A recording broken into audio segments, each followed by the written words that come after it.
Hello, everybody, and welcome to The View from the Top. We are live. It's the top of the hour wherever you are. There's Drew Phillips with Reload Direct coming in from overcast San Francisco Bay Area. We've got Diane coming from Chicago, people coming in from all over the world. I'm in Spain, and it's gloriously sunny here. Natalie's in Florida. From India, it's the rainy season. Gosh, and we're going to get a weather forecast from around the world. It is so good to see you all. And what a show we've got lined up for you today. It's so exciting.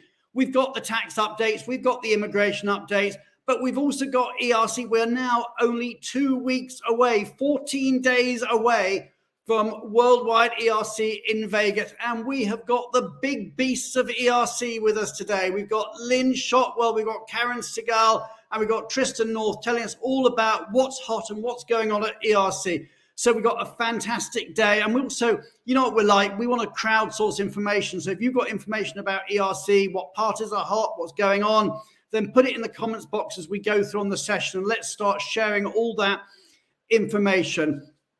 So we've got a great show lined up for you today. And not only that, but of course, you can also get to have your CPE credits. So here they are. If you want your CPE credits, if you want the GMS and the CRP credits, courtesy of our great friends at ERC, it's up there. And if you want the credits for SHRM or from HRCI, again, they're up there. We'll leave them up there for a minute or two. If you need the codes, then just jot down the number, screenshot this page, or get your phone out and take a quick picture so you've got the codes there.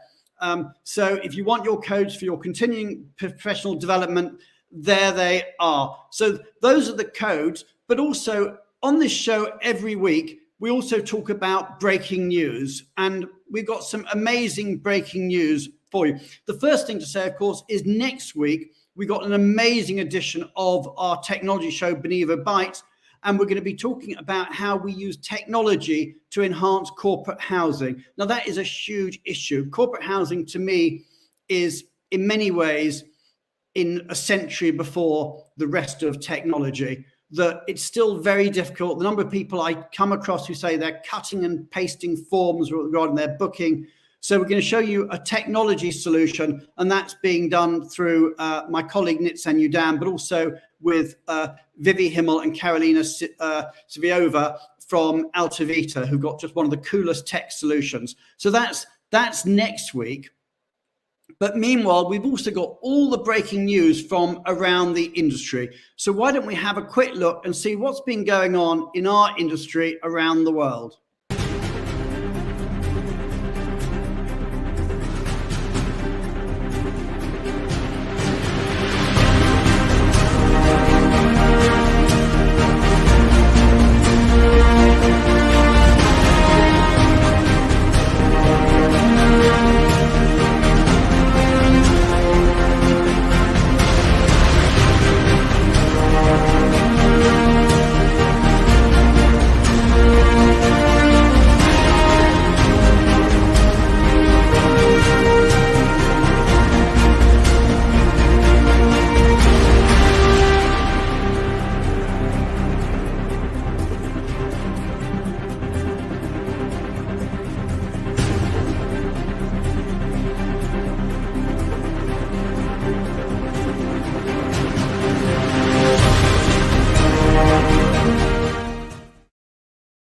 So congratulations to everybody who's moved job in the last week, anyone who's been promoted in the last week, anything else that's been going on in your lives. Obviously, lots of people have been nominated for Emma Awards. Many congratulations to all those. I know there was a great shortlist party that they held in association with Vialto Partners just a few days ago, which I hear was a great success.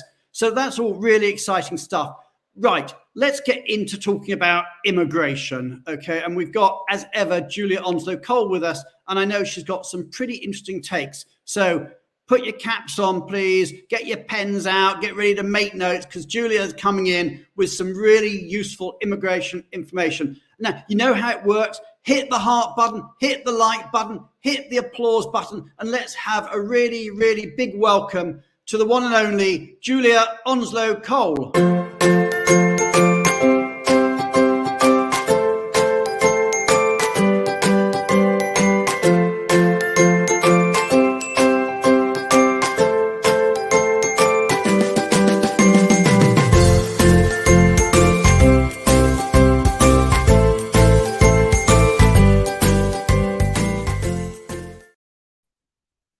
Hi, Brian. Julia, you're in Dubai, I believe you told me earlier. Yes, Okay. still here. Do you ever get home to Winchester? Yes, I'm going home tomorrow. It's very exciting. Oh, okay. Well, I'm sure on behalf of the entire global mobility industry, we'll wish you safe travels. Thank you so much. Thank you, Brian. And what are you going to tell us about today? So today I was just wanting to talk about how to be a bit more creative when you're thinking about global mobility solutions. And I was actually in Dubai, and Mitch Rexler, who's one of our partners, he was actually coming through Dubai, and he and I were having lunch. And this is how I started thinking this might be a very useful thing to talk on Benevo about, because Mitch has a very good practice, along with a few other partners in Fragaman, looking at EB5s. So in the US, I'm going to explain this. I'm going to explain this. What is an EB5? Yeah. So I'm sure you're aware that normally in the US, it is quite difficult. It can be quite difficult to get a green card. And the normal pathway is that in the US, you'd need a labor market test. You'd need lots of advertisements, details about your recruitment efforts, mentioning the job titles, the actual salary, and all of this would be in the public domain. So for many companies, if they're very sensitive roles, very senior roles, they actually don't want all of this in the public domain. And so for some very high ranking employees, there's much less options to secure a green card. And then even if you're in a company which doesn't mind putting all of that out in the public and is willing to support, if you're a citizen of some countries like India and China, you could be in a backlog for actually years. I mean, years and years. And that's a per country restriction. So an alternative could be to apply for an EB5 visa, which is one of the few green card programs that allows self-sponsorship. And in essence, it's a business investment visa. Now, at first glance, it seems ridiculously expensive, and who on earth would have the money to do that? It's an investment of $800,000 US, and you have to put it into a business which creates 10 jobs. But there are lots of employees, very bright young employees in the tech sector who've sold stock, and they actually do have that kind of money. And obviously there are other people who are very, very senior in companies that have that kind of money. So the EB5 program lapsed in June 2021, and it came back to life in March this year. And now it's running, up and running, and lots of people are making applications. And you don't have to sort of go out and think of a business, because you can have a very passive turnkey investment option. So typically the projects that vary, but commonly they're large real estate development projects in either an area of very high unemployment or a rural area. And the timing is about 2 to 3 years. And you can travel. Yes, but I mean, all of the green card applications, they're all a long time. I did actually look on my phone at one type for an Indian citizen for, I think it was a spouse, and it said how long to get a green card, and it said 90 years. I mean, I think, the people are actually, I mean, my partner. I can't see a flaw with that at all. Yeah, my partner's in the US saying I've Googled, my shopping list or something, but I'm pretty sure that for some types it's years and years. So 2 and 3 doesn't sound so bad. But it has to be a personal investment, but it could be a gift or a loan from your company. So that is an option. And then after this 2-year conditional period, when your application is approved, you can then seek to have your conditions removed, which effectively give you the permanent green card. And then for applicants who have a spouse and children under 21 and your spouse, they can be included in the application. And the child's age freezes normally when you apply. So if they're like 20 when you apply, it doesn't really matter if they're sort of 24 when you get it. So that's just sort of quickly skipping through, one new idea. And another thing that I've seen myself when I've been talking to my colleagues and with our clients is, you know, the use of the O1 visa, individuals with extraordinary ability or achievement, because many employees do actually in their own right, you know, they do qualify for that. So, I mean, that I've seen that be used as well. And then I just wanted to briefly mention, just before I finish, that another thing that is, you know, a possibility is if you have somebody, and this is not, you know, confined to the US at all, but if you have someone who's holding a passport where they have to get a visa for every single country they travel in, and they're very senior and you need them to travel a lot, then, you know, one solution is economic citizenship, and you make an investment and you get a citizenship. Now, this is worthy of a whole program. So this year, sometime this year before Christmas, I'm going to do a whole bulletin because there are lots of interesting developments about this whole idea. And I think it's fascinating. But it does come into global mobility because, for example, some of the Caribbean schemes are actually very cost effective. And if you're a certain nationality, it would give you visa-free travel. So, you know, that could be immensely helpful for an executive who's traveling all the time. And, you know, those are the sort of tip of the iceberg things for creative policies. Okay, so thank you so much. That's such an important update. And as you say, we'll carry on that theme in, you know, weeks to come. But that's great. So what we need to do now, sadly, is say goodbye to Julia, and we're going to bring on Pat to talk us through what's been going on in the tax world. So everybody, hit the heart button, hit the like button, hit the applause button, and let's welcome onto our screens the great, the legendary Pat Juergens.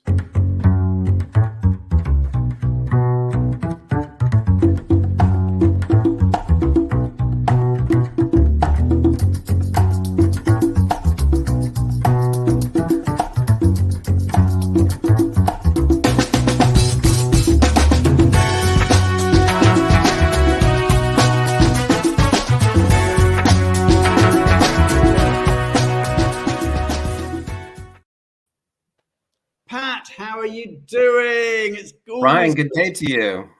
And actually, I forgot to say to you, I feel really bad, actually. I wasn't here last week, and Beth Nielsen took over and ran the show and did an amazing job. And Beth, I owe you the biggest shout out ever for stepping into the breach so amazingly. And I should have done that at the top of the show.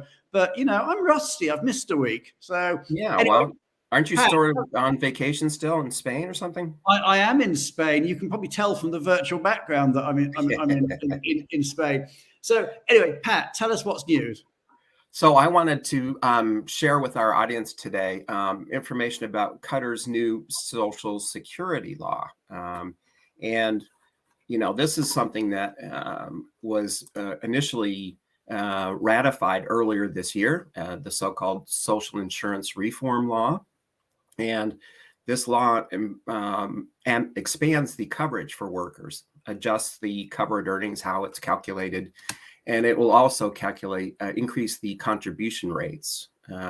So, you know, there's a lot of different things, provisions in this new law, but I can see why they did it. They had apparently some real challenges with the existing social scheme, basically insolvency. Over 64 of the pensioners retired early, and there's less than 53% of Qatari citizens that are actually in the labor force. So the reforms are intended to encourage what they've referred to as Qatarization. I hope I'm pronouncing that right. Basically to expand employment to Qatari nationals in the private sector. And from what I'm told, only 10% of the private labor force in Qatar is Qatari nationals. So why were folks retiring early? Well, the minimum retirement age was 40 years of age. And that was based on a contribution period of only 15 years during your career. So they've, have you ever heard of anybody being able to retire at age 40 and get a state pension, Brian? Professional sportsman, maybe. Maybe. Okay. Yeah.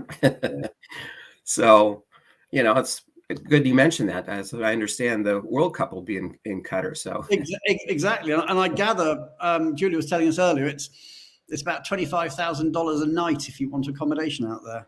Oh, well, we'll see. I think that was for a week, but still, it sounds very expensive. So, they're going to extend the retirement age from 40 to 50, and they're going to extend the contribution period to qualify for the minimum pension from 15 years to 25 years. And if you stick around and continue to work, you get a bonus. If you've got 30 years of service, you get an extra bonus. And so, prior to the reform, I mean, the big change is that only employees in the government sector and certain employees of listed companies were required to participate. And now, that will be expanded to the private sector.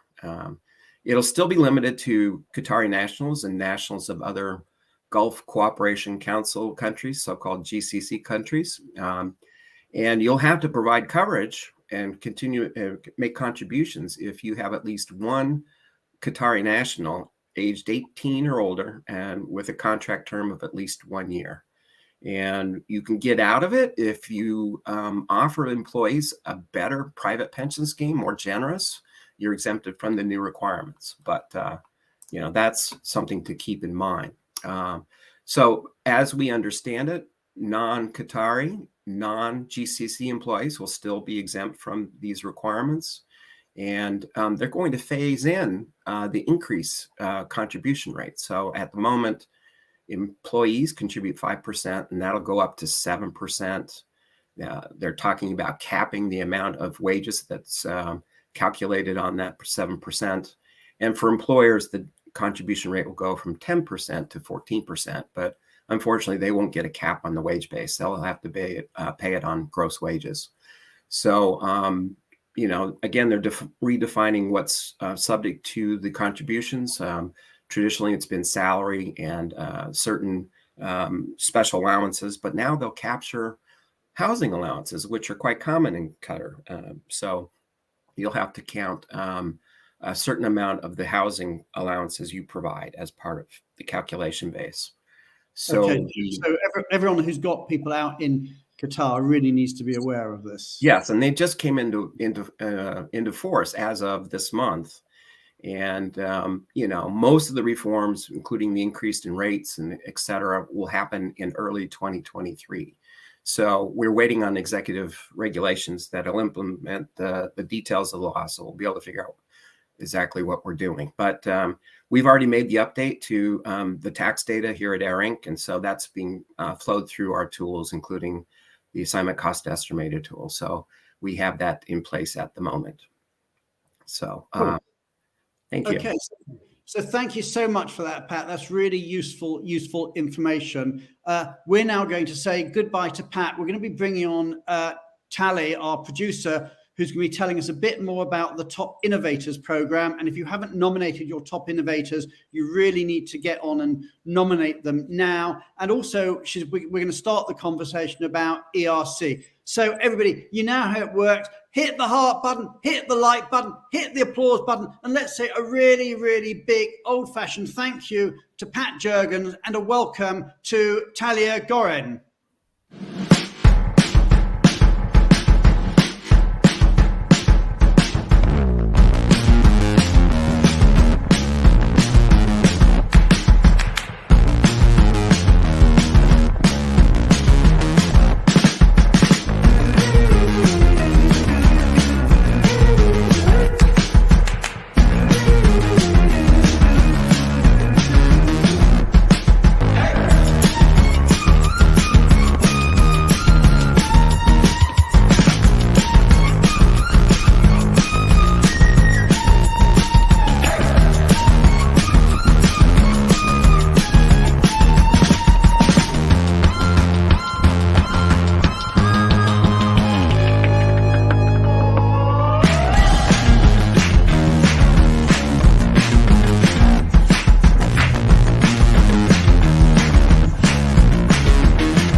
Tally, hi, Brian. Hi, great to see you again. So tell us a bit about the where we're up to on the top innovators, and also yes. ERC. Did you already nominate your innovators? I have done, and I recommend everybody else tell them how to do it. Yes. We actually had some really interesting nominations this week. We had a nominee who transformed her company's mobility program by transitioning the policies to an associate choice program. Just an idea. Another one is currently working on enhancing diversity and inclusion in her company's mobility policy. So really don't think big. Just if you have someone who's doing something special, this is your opportunity to nominate them. And I will share the link. You see the link on the screen now, but I will also share it in the comments. And it's really, really quick and easy. Go there and make sure you recognize your colleagues that are shining there. So that's the first thing that I wanted to talk about today. But other than that, we already have ERC. Yes, we have Liz and the ERC group already in the green room. There's so much to talk about. But when you're talking to them, don't forget to mention that our team is also going to be there. So if anyone is attending the conference, please make sure that you take a look at this page here. I will share also the link to this page, and it shows everything Benevo in Las Vegas. So quickly, just to really, really quickly go through everything that we have there. We're going to have a breakout session on Thursday morning where we'll discuss 6 actual and interesting case studies. And we're also going to have a live demo that's also on Thursday at noon. We're going to have a demo of our mobility platform. But if you can't make it at this time, just step by our kiosk and our team will be happy to just show you around and do a personal demo. And one more, and here is you, Brian. Yeah, I love this one. I love this one. Yeah. Please make sure you're coming. Our kiosk is going to be in the Innovation Lab. It's going to be number K24. Please come over there and share your insights. You know how much we like to get the wisdom of the crowd. So please go there. Let us know what you think about the conference. Let us know what is your takeaway, and we're going to create some kind of a fun video that we'll share after the show. You don't have to do it on video. You can just write it, but do come over and share your opinion. And we're going to have a draw, and maybe you win a place here in the show. And if you can't make it to any of these, just please, in the link that I'm going to share, you can also just schedule a coffee and chat with our team. They're all going to be there and they're waiting for you. So, it's finally an opportunity to see them face to face, to meet in person. So do use that. That's so exciting, Tali. So as you're saying, and just say to the audience, is that we're crowdsourcing the information, all the key takeaways that people might have, so you can sort of share information that maybe will be helpful for next year, things you've learned about ERC in terms of how to manage your program, manage your time.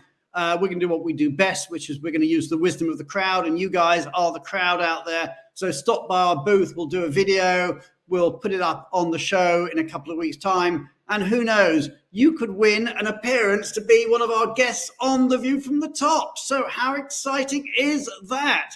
So really, really exciting. The excitement is building. We're only 2 weeks away now from ERC. So what we really ought to do is let's meet the ERC team. So everybody, you know how it works. Hit the heart button, hit the like button, hit the applause button. Let's say ta-ra for now to Tali, and a big, big welcome to Lynn and indeed her ERC colleague, Karen Cygal and Tristan North. But we'll start with Lynn on the show. So everybody, put your hands together now.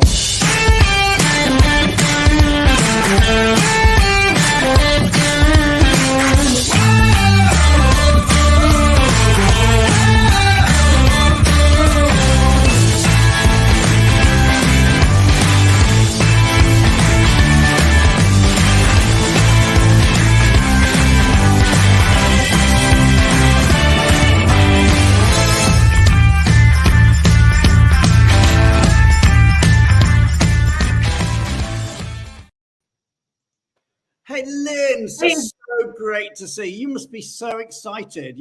I'm so excited to see you that my screen is flashing. I hope. Yes. So Thank you. ERC is the grand par of our profession. It's been around for forever. Actually, question for the audience. I'm sure you know the answer, and no Googling, audience. When was ERC established? We were established in. No. Don't say. Okay. All right. Audience to guess, but audience, no Googling. Put your guess in there. When do you think ERC was established? And Lynn will tell us in a while. And if not, Lynn, I've checked out the answer too. So, Okay. hopefully between us, we know we didn't rehearse this earlier. So actually, Lynn, tell us about yourself. I mean, how long have you been at ERC now? Because I remember you came on the show when you were fairly just started. So I got to start in March 2020. So right as everything shut down, it was an exciting time, but really excited to be things are changing. We feel almost back to normal these days. So it's really good. So is this your first real GWS? No, it's not. So we were in Chicago last year. So that was our first venture. We had one virtual GWS.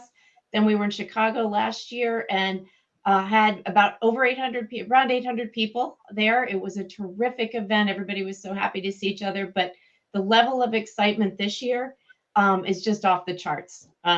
We know this year we don't have to mask. We don't have to check vaccination records, any of that. We're just all going to get there and have a great time. Okay, and people are coming in. I've seen 1960, 62, 64, 75, 59. Do you want to put them out of their misery? When was ERC established? So 1964 is the winner. Okay, so I'm not sure who that was. 1893, someone said, for the World Fair in Chicago. Nice try.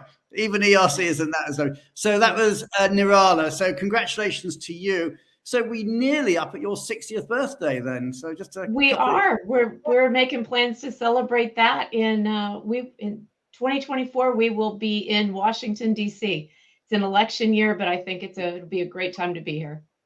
Wow. Okay. So anyway, so we've got Vegas coming up, and who doesn't love Vegas? So it's the 25th to the 28th. So tell us, what are some of the highlights? So I think the biggest highlight this year for me is that we have completely changed the exhibit hall.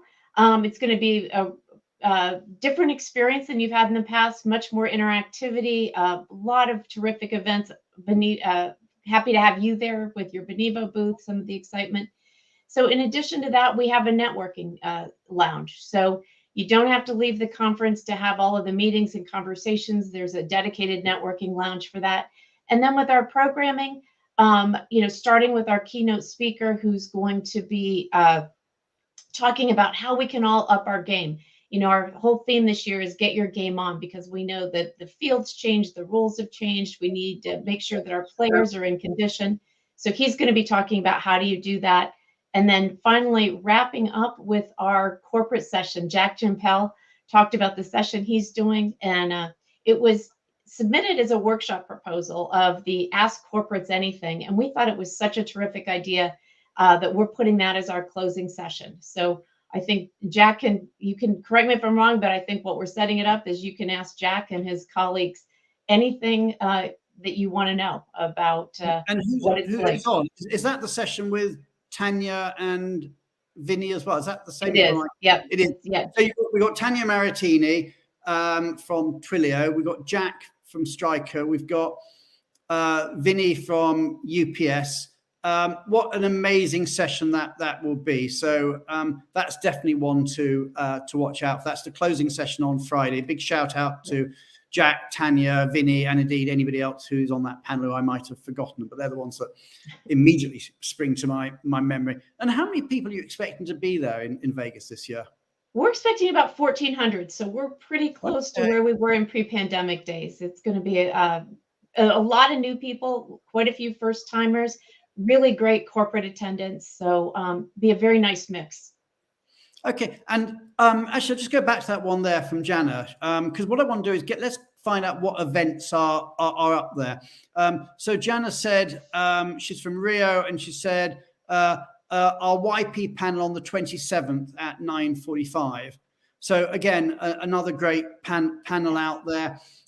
If you're in the audience and you've got an event that you want to publicize, then now's the time. Put it in the comments. We'll try and flash it up on screen. Now, in particular, I want to hear about the parties. Because, you know, I'm sorry. A lot of people go to ERC for the parties. I know we should be going for the I've heard.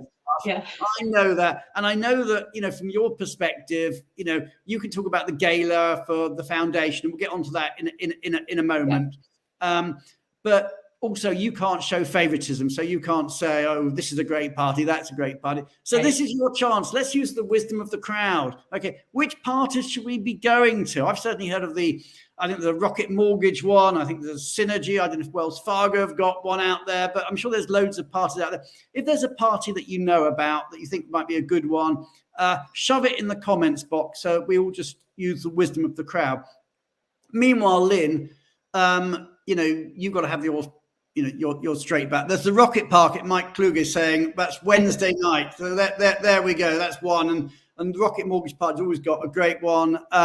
Jennifer's saying, don't forget to attend the policy forums on Tuesday afternoon. Yeah, and obviously I've got to say to everybody, you must attend the Benevo technology session on Thursday because that's going to be a great session, and indeed pop by the booth.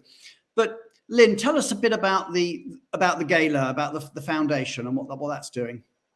So the foundation has changed up what they're doing with this, what used to be known as the Foundation Gala, and I understand it was a sit-down, maybe formal dinner. Last year, they changed it up with a dance party, and this year is going to be the same. Super proud of the foundation. They've rented out Excess Nightclub. It's going to be decorated for Halloween, and just Google Win Halloween Excess Nightclub, and you'll get a taste of what it's going to be like this year. It's going to be insane. So we're very excited about that. But the most important thing is that they're not just doing this party to have a party. We're doing it for a real purpose. It's a party with a purpose. And that purpose is to raise money for Family Promise and Move for Hunger. So all of our net proceeds will go to those two organizations. So, and if you can't make it to the party, we have an online auction and you can donate that way. And you've got about 500 people attending. Got about 500 tickets that have been sold. Tickets are going fast. So get yours today. You can buy them on the website. Wow, I'd suggest getting them before you get to Vegas. Yeah, well, with 1,400 people attending the conference and 500 going to the foundation, that's pretty much, you're getting, you know, well, you might end up at over 50% sort of turning up at. That would be, that we would love that, right? Awesome. And at this point, everything goes to the charities. The way it comes together for charity, that is just amazing. Drew said, this year is the same, but better, with 4 exclamation marks. Excess is phenomenal, and the setup is unreal. There we go. I'm guessing Drew's going to be there. And you may even see a few people in Halloween costumes. So get ready. Actually, I'm going to ask a question of the audience. I'm going to ask a question of the audience. How many GWS summits have you been to? So how many of you attended? Just shove a number in the comments box. Let's see who our winner is. Okay, so have you been to 1, 3, 5, 10? Just work it out. How many summits you symposium is it symposiums or symposia? I can't remember. Anyway, how many? I think it's symposia. How many symposia have you attended? So let us know and put your numbers in there. Those are some of the choices I did when it did it as a poll on LinkedIn. I said none, sadly, 1 to 5, 6 to 10, or over 10. But actually, if you know the right number, put it in. The aim has got 5. So see what else. Michael Fillier, 26. Oh my God. Yeah, oh my gosh. It's only been since 1985. These are incredible numbers. 26. Wow, Sylvia since 1985. Gosh, that's going to be more than 26, isn't it?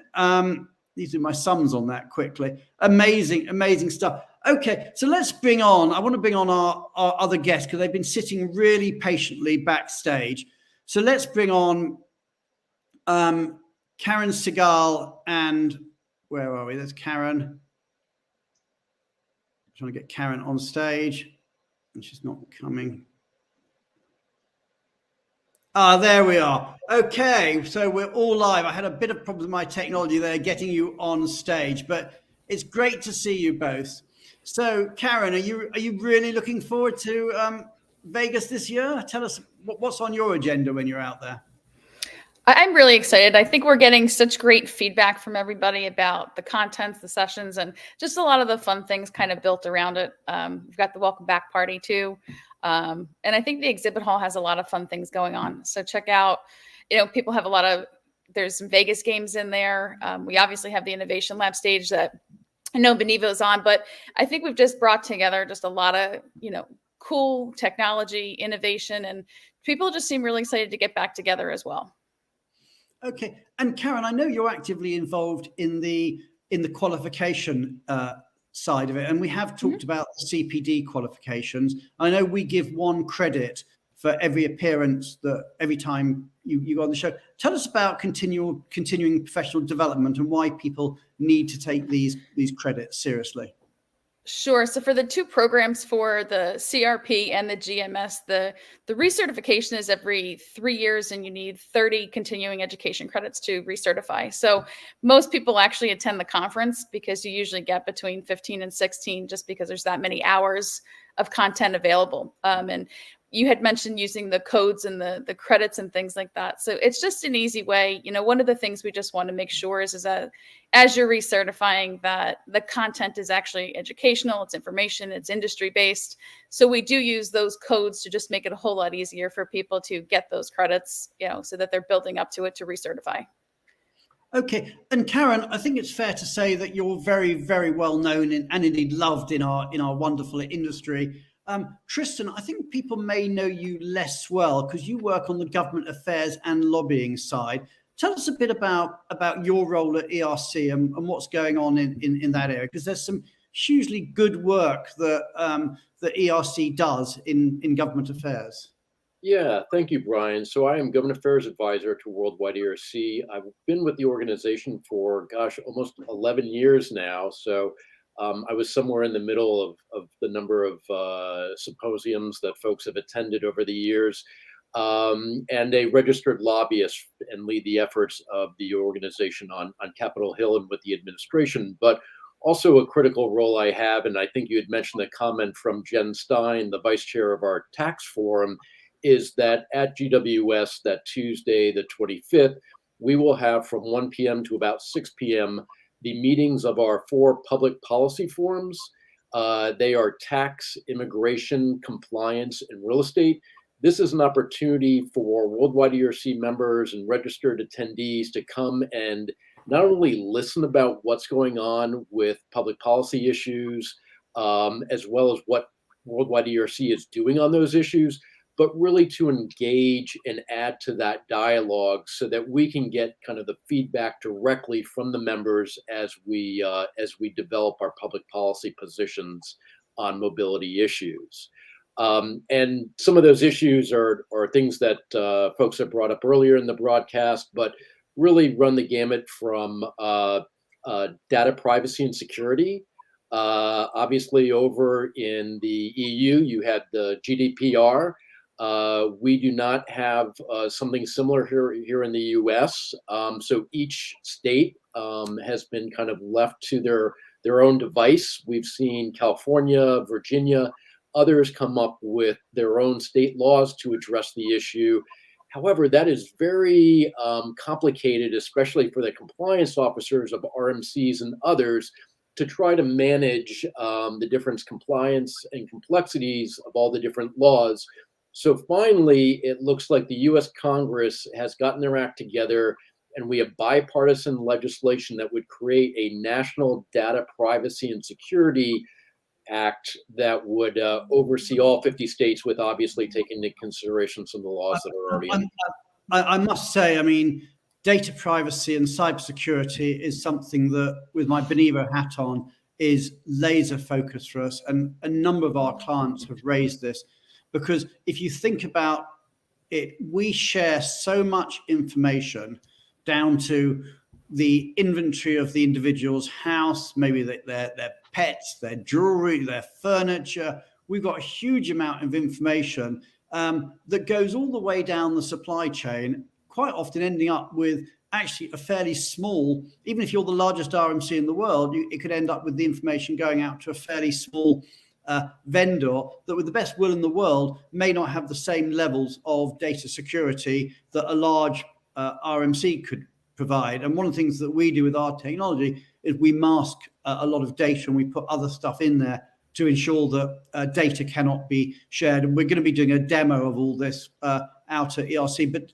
I'm sure that cybersecurity and data privacy is going to be the next big thing facing our industry, and probably not in a good way, that there's going to be a scandal out there down the turnpike of some large company's data being shared. And it's fairly, I think, to be honest, fairly career limiting if you're in if you're a mobility manager and you've shared personal data down the supply chain. So that's one area that we're lobbying. And I think there's also some lobbying going on in terms of stuff that's going on in Canada as well, isn't there? That's correct. Canada recently passed legislation that would prohibit the sale or purchase of residential property to foreign nationals. That applies to both individuals as well as companies. Fortunately, there was an exemption for foreign nationals as individuals. So if we have folks who are moving to Canada, not necessarily an enormous primary issue. However, where the real problem comes into play, and just to be clear, the law takes effect on January 1st of 2023.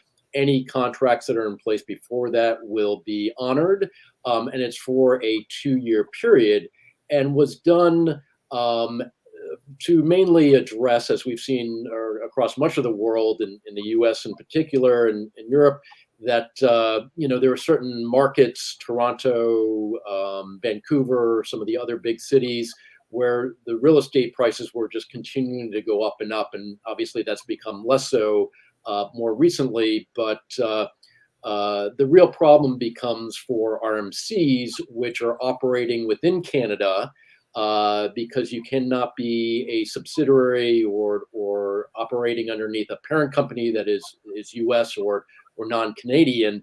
So you now have RMCs in Canada's that cannot offer buyouts to folks who are leaving Canada to move back to the US, to another country, or even Canadians who are moving within Canada itself, that they just obviously won't have that buy option available to them, which will obviously significantly impact how we're able to move within Canada and outside of Canada, those folks who are currently working in Canada. So Worldwide ERC is supporting the efforts of the Canadian Employee Relocation Council that are looking to actually get an exemption for companies that are doing business and moving transferees within Canada and back to their home country. Cool. Okay, just moving the conversation on, maybe just bringing Lynn, you and Karen into the conversation. I mean, the world has changed. I mean, the world, 2-3 years ago, I think 3 years ago, we knew where we were, and then the pandemic affected us all massively. And we're now in what I sincerely hope is a post-pandemic world. But I think, there's a lot of, if you like, economic post-traumatic stress disorder. We're seeing all sorts of things going on in the world, whether it's inflation or it's other things, cost of living or supply chain, all sorts of things that are going. But let's just start off. Where are we? I mean, I know, Karen, you've been doing some work on this in terms of volumes and everything and costings. Where are we now compared to where we were before the world went pear-shaped in 2020? So I think, just to comment, one of the things from a research perspective, we're really trying to focus on that piece exactly, kind of where are we going here. So from a volume and cost perspective, we're kind of taking a pulse of the US domestic market, at least right now. And it looks, I think people are starting to see increases from even, before last year. I think we'll be at pre-pandemic levels.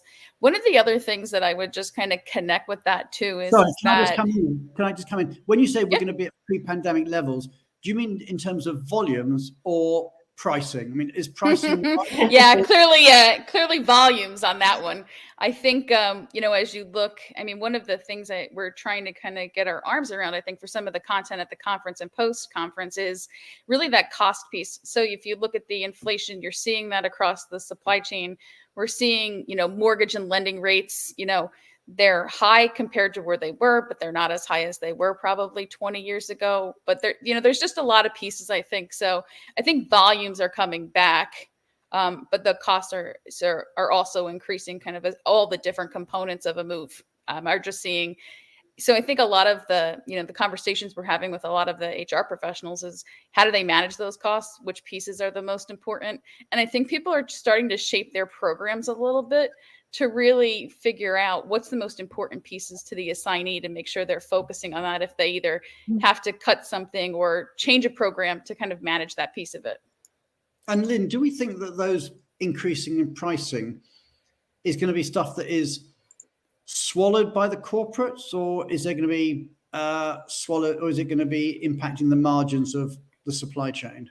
So this has been a big topic of conversation with the service providers. And I think most of them have said they've gone back to the corporates and tried to find out some middle ground.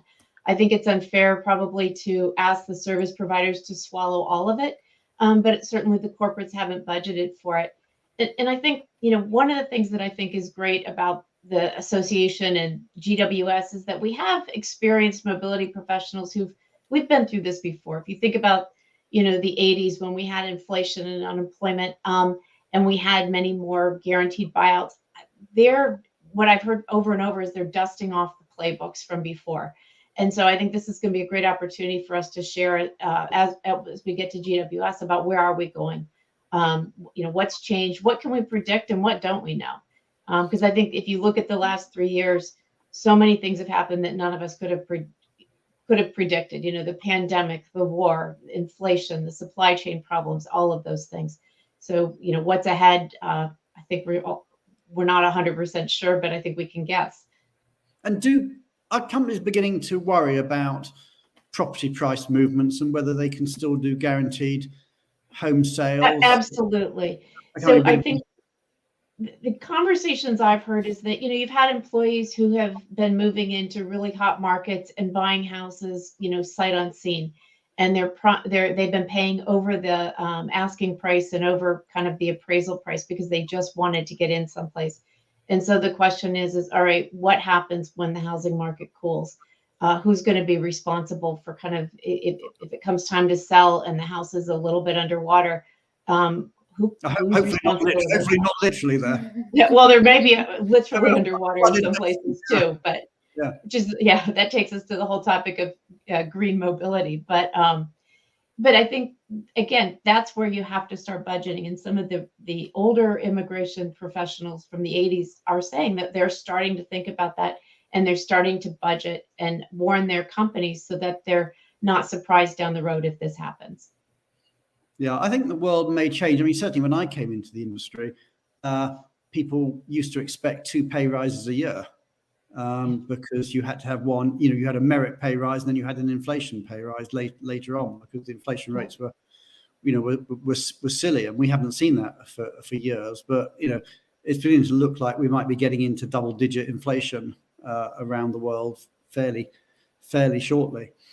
So let's move on. Let's talk about another subject. And I know it's something that's dear to your heart, Karen, and that's sustainability and green mobility, if I can call it that. So tell us about the work that you guys are doing there, because I think you are doing some research into that at the moment, aren't you?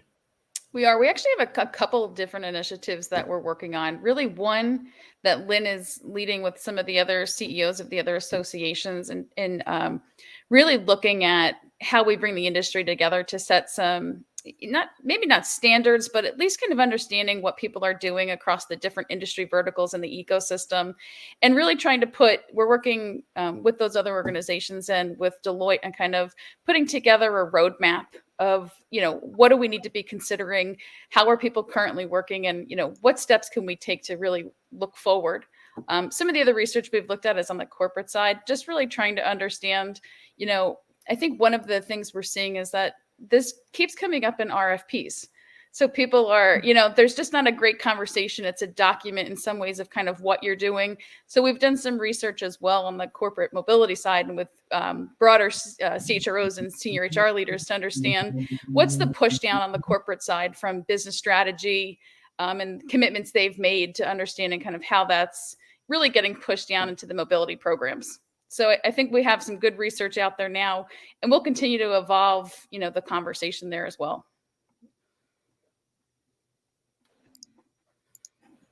Where do you think it's going to go? How do you think that's going to end up? I mean, do you think we're going to see a lot more pressure down the supply chain on renewable packaging, or do you think there's going to be pressure on business travel? Or certainly, I know when I talk to Alta Vita, who are going to be on the show next week, they talk about a lot of sustainability in the accommodation. Where do you think those pinch points are going to be? Where do you think, how do you think that's going to play out? So let me address this. I think I wouldn't see them as kind of pressures. I really see them as opportunities. And we know that so many of our companies are already embracing this. So in the moving industry, they've had standards for many years that they've been working on in terms of how do you have more efficient trucks and more efficient packaging. I know the housing industry has been doing the same. So our effort in combining and bringing together, we're working with the Canadian Employee Relocation Council, EURA, FEDE, IAM, the Corporate Housing Providers Association. So our goal to bring everybody together was to start saying, what is happening across our supply chains? We don't need to reinvent the wheel. We don't need to have 6 different standards that are being created, but how do we kind of create this common roadmap and then bring everybody together to buy into it, to say, when you're answering an RFP or when you're doing an RFP, here's some of the things that you can be doing to help make, moves, have a lesser environmental footprint. And then I think beyond that, when we talk about sustainability, we know that our members are also interested in kind of the social aspect too, diversity and inclusion, and we've been involved with some efforts on that. So I think this whole area of ESG is one that's going to be with us for the rest of our careers. And so how do we all come together to kind of drive towards the world that we want to see? Okay. And then I think just to piggyback, sorry, go ahead, Ryan. No, you go for it, Karen. I was just going to say, one of the comments I think I saw earlier in the comment field here, I think it was from Steve Hoffman, is that green mobility equals remote work. So I actually think that's one of the bigger things we're focusing on from a research perspective. And, I do think that it's something that we're focusing on because I think there's a lot of conversation going on of how to use employer of records, how to use PEOs, really from a talent strategy perspective, and trying to understand. And one of the things that came out of the work we did this year is that it's almost getting to a place where mobility is for everyone. So a lot of organizations are trying to figure out how to allow people to get those global experiences or build a better culture by having people able to go to other offices and things like that. So, and frankly, just being able to hire people where they haven't traditionally been able to do that. So one of the things from the remote work side is, really trying to understand, from a senior HR perspective, kind of how they're tackling that. So we're seeing, we have another remote work piece coming out later this year, just looking at all these new programs of, how are they tackling the immigration and visa piece? How are they dealing with the tax piece? And how are they building these new programs that we're all going to have to support, from all the different service providers on the corporate side? How do these new programs kind of fall out over the next, couple months to a couple years? And just to plug, actually, that in a few weeks' time, towards the end of October, we're doing a session on geographic pay in a remote/hybrid working world. So that will be covering things like, how do you set pay? How do you deal with equity? How do you deal with benefits in that form of remote work? And looking also at the differences between remote working, hybrid, working from home, working from anywhere. So we've got a big session coming up on that. I mean, I know Steve Hoffman made the point about green mobility is remote, or that effect. And actually, of course, that's one of the challenges for our industry, because the easiest way of making your mobility program green, and indeed the easiest way of reducing cost, is simply to send less people. and take the volumes down, which is not what we're seeing at the moment. What we're seeing is the Not at volumes all. are climbing. But I think in some ways it's incumbent on us as a profession to find ways of making it greener, more sustainable, and more efficient, because otherwise, ultimately, I think our organizations are going to be waking up to this and say, well, there is another solution, which is just move less people. Yeah, I will say from all the research we're doing, no one's sending less people. In fact, it's more people. Absolutely. So I think that kind of plays into the, it is being able to hire people in short-term assignments and moving people different ways. But it's becoming more important than ever to, if people are even working remote, that business travel piece is not going away.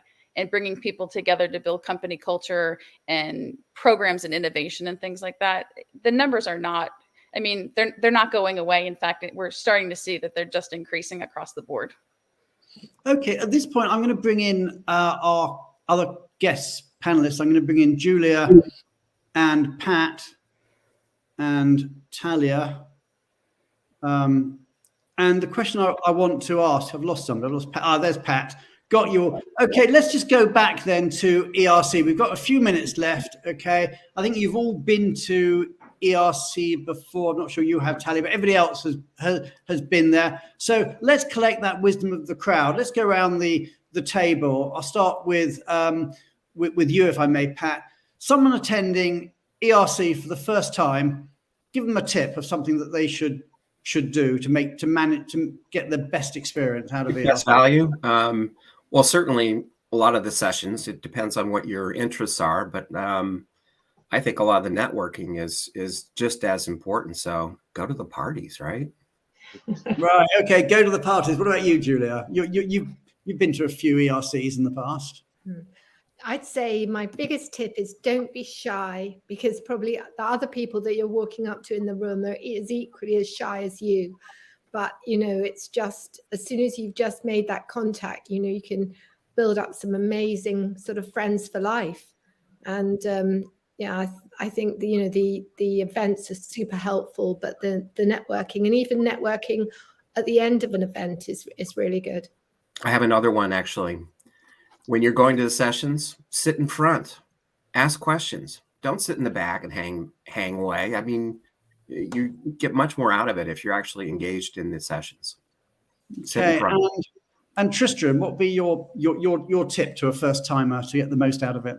Yeah, I'm going to probably go along the same theme as Pat and Julia and take a little step above and say really engage and add your voice to the dialogue. That was what they were both getting at as well. But in particular, and I'm going to be biased here, obviously, is really use that voice within our public policy forums. It's really a great opportunity for us to take in information from our members that then allow us to really be that much more impactful when we're deciding what positions we take on issues that impact everyone that are going to be in the room and all of mobility. So, okay, and Karen, what's your tip to a first timer?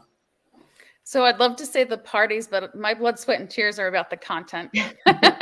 So, I would just agree. I think that part of it is, ask the questions. We're all there to learn. I think the panelists are all excited, like they're ready. Not to get all technical, but there's Q&A pieces in the app and stuff like that, where you just don't be afraid to participate. I think everybody is so nice in our industry in general that there's no stupid question. There's no question you can't ask a person you can't introduce yourself to, and just take advantage of it being a person, because it only happens once a year, in this grand of a setting.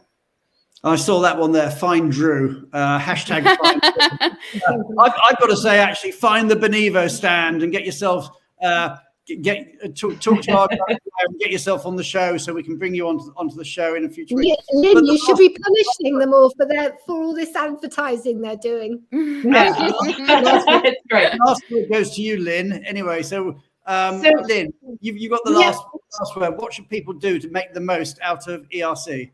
So we have a first-time attendee session on Tuesday before the opening party. So if you go there, you're going to meet other people who don't know anybody either. And I would say attend that. If you can't make that, as everyone else said, don't be afraid to ask anybody you see. Just start talking. And in my team, if you really can't do it, ask somebody on my team to help you make to help for some introductions. We'd be happy to do that. I love Bindo's suggestion. Yes, Lindsay, well done. That's an Yeah, excellent. don't miss to pick up those cute gifts. So we're out of time, but those were some amazing tips. Everybody who is attending ERC, have the most fabulous, fabulous time. And for anybody who isn't, don't worry, because we're going to be just talking a little bit about it with our little video in a couple of weeks after the event, and we'll share some of the ERC love. But Lynn, But make sure you're on this video. absolutely. So everybody, take care. Have a great week. We'll see you next week. And for those of you who are going to be in Vegas, have a fabulous time there. Take care, everybody, and goodbye. Bye. Thank you. Thank you. Bye.